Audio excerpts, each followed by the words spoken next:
నమస్కారం గురుగారు. శ్రీమాత్రే నమః. శ్రీ గురుభ్యో నమః.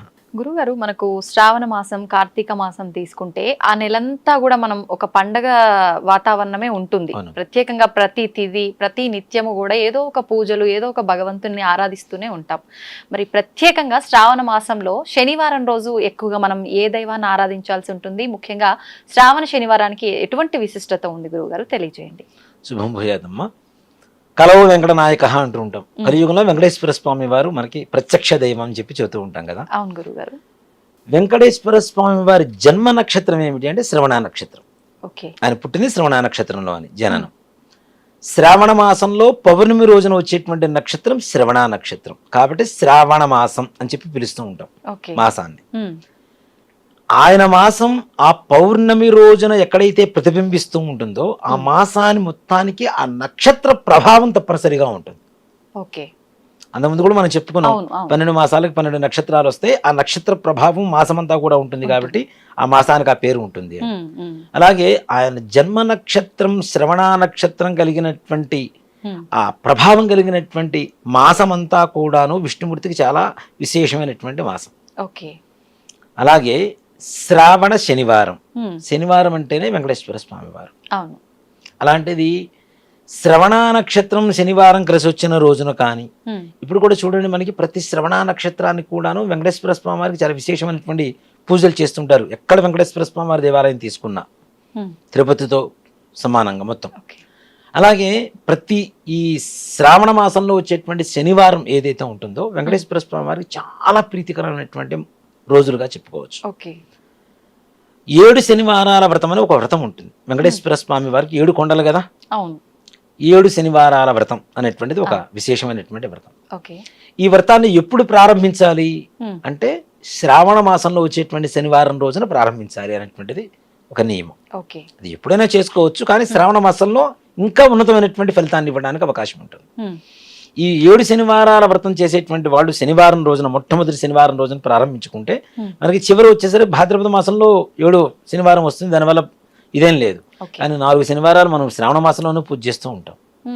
అలా పూజ చేసేటువంటి వాళ్ళు కానీ, లేదు కనీసం ఈ 4 శ్రావణ శనివారాలు పూజ చేసుకుంటాం అనేటువంటి వాళ్ళు కానీ, లేదు ఒక శ్రావణ మాసంలో ఒక శనివారం రోజున పూజ చేసుకుంటాం అనేటువంటి వాళ్ళు కానీ విశేషమైనటువంటి రోజులుగా ఈ శ్రావణ శనివారాన్ని తప్పనిసరిగా చెప్పుకోవచ్చు.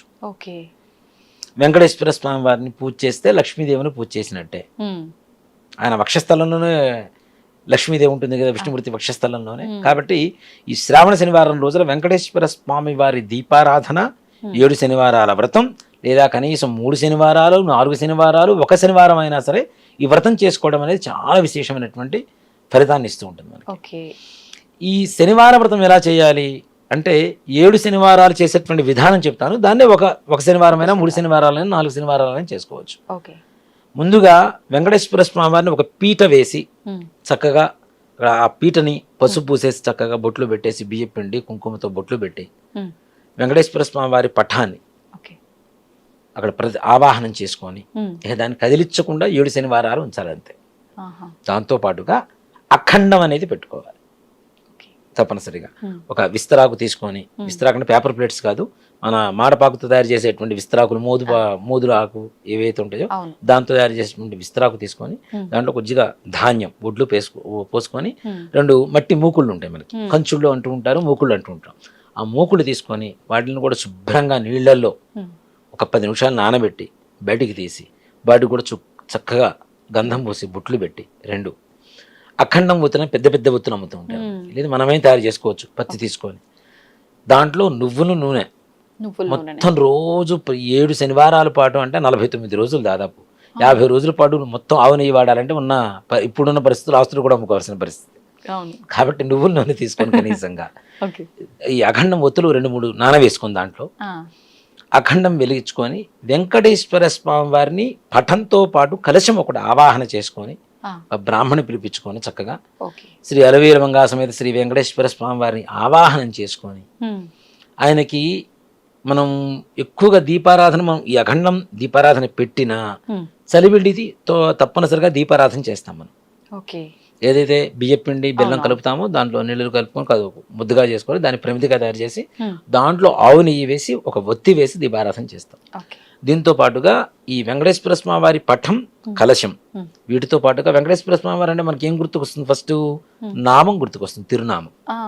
కాబట్టి చక్కగా ఈ పట్టం పైన పసుపుతో కొద్దిగా పూసేసి మంచిగా కుంకుమతో నామం పెట్టుకొని ఇంట్లో దేవుడిని ఎక్కడైతే ఆవాహన చేస్తున్నామో అక్కడ పెట్టేసుకొని స్వామివారికి అష్టోత్తరం పూజ చేసుకొని చక్కగా ఈ వ్రత కథ ఉంటుంది. ప్రతిరోజు పూజ చేయాలి. మామూలుగా షోడశోపచార పూజలు చేసుకోవాలి. ప్రతి శనివారం మాత్రం అష్టోత్తరం పూజ చేసుకోవాలి. ప్రతినిత్యం నివేదన పెట్టాలి.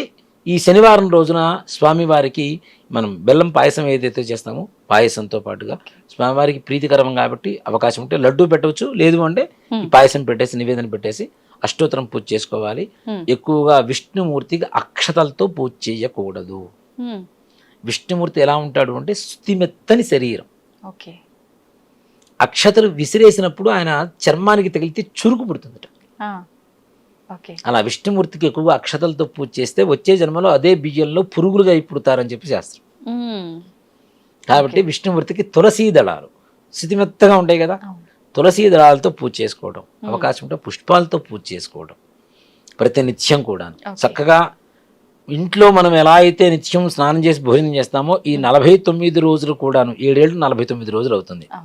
ఈ 49 రోజులు కూడా చక్కగా ప్రతిరోజు స్వామివారికి పూజ చేసుకోవడం, శనివారం రోజున ఈ చలివడి దీపం పెట్టడం, పాయసం నివేదన పెట్టడం, పానకం వడపప్పు నివేదన పెట్టడం, ఈ వ్రత కథ చదువుకోవడం.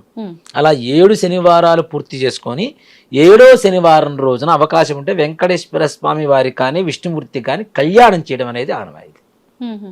అవకాశం లేదు, మేమంత ఖర్చు పెట్టుకోలేము, కనీసం స్వామివారికి సహస్రనామార్చన, విష్ణు సహస్రనామం ఉంటుంది. వెంకటేశ్వర స్వామి వారి సహస్రనామార్చన చదవాలంటే దాదాపు ఒక రోజు పడుతుంది. అంత కఠినమైనటువంటి అక్షరాలు ఉంటాయి, పదాలు ఉంటాయి. అష్టోత్తరం కూడా చాలా కఠినమైనటువంటి పదాలే. కనీసం ఆడియో పెట్టుకొని అయినా సరే చక్కగా పూజ చేసుకుంటూ, ఇప్పుడు ఉండేటువంటి కాలమానాన్ని బట్టి చెప్తున్నాను నేను, ఇలానే చేయమని కాదు, ఆడియో పెట్టుకొనే చేయమని కాదు. అవకాశం ఉంటే మాకు తెలుగు వచ్చి మంచిగా స్పష్టంగా చదవగలుగుతా ఉంటే తెలుగు చక్కగా అష్టోత్తరం పూజ చేసుకొని తులసీ దళాలతో పూజ చేసుకోవటం. రోజు ఏవైతే పూజ చేశామో ఆ పుష్పాలని మరుసటి రోజు పొద్దున్నే తీసుకున్న తర్వాత వడబడవు. ఎట్లాగూ శ్రావణ మాసంలో మనకి వర్షాకాలం ఉంటుంది కాబట్టి పుష్పాలు తొందరగా వాడిపోయేటువంటి పరిస్థితులు ఉండవు. ఆ పుష్పాలను చక్కగా మాల కట్టుకొని ఇంటికి తోరణంలాగా కట్టుకోవడం, రక్ష చక్కగా తులసి కూడా దాంట్లో ఉంటుంది కాబట్టి అక్కడి నుంచి వచ్చేటువంటి గాలి కూడాను మన ఆరోగ్యానికి చాలా ఉపయోగపడేటువంటి గాలిగా ఉంటుంది కదా. కాబట్టి స్వామివారికి పూజ చేసి తోరణం కట్టుకుంటూ నిత్యం కూడాను ఇంట్లో 49 రోజులు కూడాను ఒక పవిత్రమైనటువంటి దీక్షతో వెంకటేశ్వర స్వామి వారికి పూజ చేస్తే వెంకటేశ్వర స్వామి వారు లక్ష్మీదేవి సహితంగా భూ శ్రీదేవి సమేతంగా మీ ఇంట్లో తిష్ట వేసుకొని కూర్చుంటాడని చెప్పడంలో ఏమాత్రం కూడా సంశయం లేదు. అంత విశేషమైనటువంటి మాసం, వారం, నక్షత్రం కూడా పౌర్ణానికి వస్తుంది, శ్రవణ నక్షత్రం. కాబట్టి చాలా విశేషమైనటువంటి మాసంగా ఈ శ్రావణ శనివార వ్రతాన్ని చేసుకొని వెంకటేశ్వర స్వామి వారి అనుగ్రహం పొంది ఈ 7 శనివారాలు పూర్తయిన తర్వాత వెంకటేశ్వర స్వామి వారి దగ్గర మనం వెళ్తాం అని అనుకోండి, ఆయన లక్కుని వెళ్ళిపోతాడు ఇక్కడి నుంచి, గ్యారంటీ. ఆయన దర్శనాన్ని అనుకుంటే చాలు, అంతే.